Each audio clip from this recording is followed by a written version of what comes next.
Hey guys, welcome to another Warframe video, and Baro Teer has come once again, and on PC for the first time actually. He's on the brand new Strata Relay on Earth. Now the first item this time around is kind of new, but not really. It is the Axii A5 Relic. This is kind of interesting actually, because this is a brand new relic that was just added into the game with the latest unvaulting, and it has a Forma blueprint, all the parts you need for Vasto Prime, but also both parts for Vasto Prime. Next on the menu we have the Harkonar Wraith leg armor, and this is a cosmetic that was available as a reward from the Pacifism Defect event that introduced Defection. Moving on, we have Fanged Fusillade, which gives you 120% bonus slash damage for rifles. This is then followed up by the 3 rare melee stances, so Vermilion Storm for claws, Astral Twilight for glaives, and finally Tempo Royale for heavy blades. And while all 3 of these stances are really nice and they are pretty rare, you can get them by just playing the game, so there's no need to actually buy them from Baro. Next up, we have the Prisma Angstrom, which is a pretty strong explosive secondary, but it may actually be too strong because the amount of self-damage this does, especially if you go with a full-on crit build on this,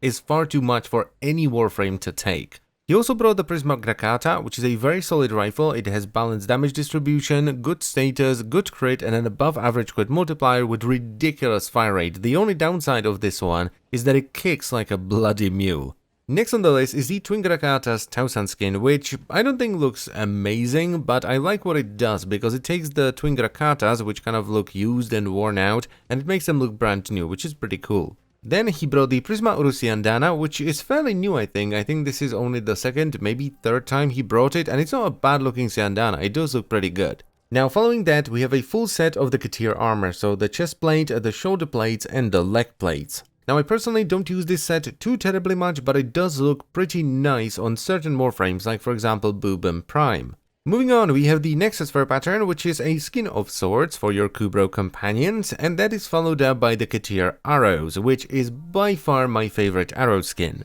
And it's not just because of the arrows, which by the way do look amazing both in the air and in the quiver, but also because of the trail the arrows will leave behind. Now, he also brought the Ampu staff skin, which is a pretty decent looking skin for staves. It's nothing too bombastic, but it's not bad by any means. And to go with the staff skin, he also brought the Ampu Sagatra, which is just a small cosmetic accessory for melee weapons that will sort of dangle off the handle or both handles if you're dual wielding and can be colored separately to the melee weapon. Then we have the Mantis Prisma skin, which is a fantastic looking skin for the Mantis landing craft, and I just love it. You know, I love all the Prisma skins for all the landing craft. I think they just look great.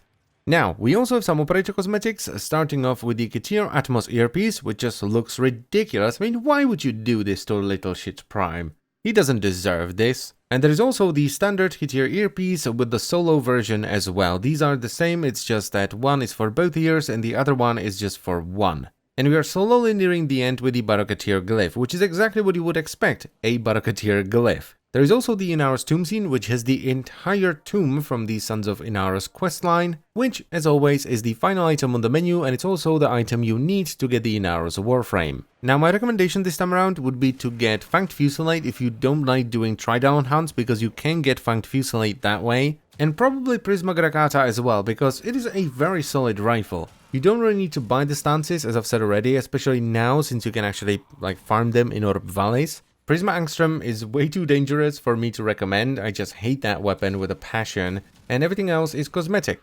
But then again, this is just my personal recommendation, so if you want to buy Prisma Angstrom first and blow yourself up over and over and over again, go right ahead. And before I end the video, I just quickly want to announce another giveaway, and by the way, I've already sent out the prizes for the previous one. I actually sent the prizes out a few days ago, so congratulations to all the winners once again. So what is this brand new giveaway about? Well, with the recent opening of the Primed Vault, I was told that I can give away one of the packs with the exception of the dual pack. I cannot give away the dual pack, okay? So your choices here are the Mac Prime pack, which has 400 Platinum, Mac Prime, Boar Prime, Dakra Prime, the Yamako Prime Siandana, the Distilling Extractor Prime and a Blueprint, and the Prime Glyphs and Profile Icons for Mac Prime. Or you can choose the Nova Prime pack, which has 400 Platinum, Nova Prime, Soma Prime, Vasto Prime, the Edo Prime Armor Set, the Velorum Prime Sigil, and the Prime Glyphs and Profile Icons for Nova Prime. Now, the way we're going to do this giveaway is simply via a random draw from the comments. However, you have to comment your in-game name, the platform you're playing on, and the pack you would like to win. Alright, fantastic, and that's pretty much it. So I thank you very much for watching. As always guys, I hope you've enjoyed the video. I wish you good luck with the giveaway, and I will see you next time. Bye bye.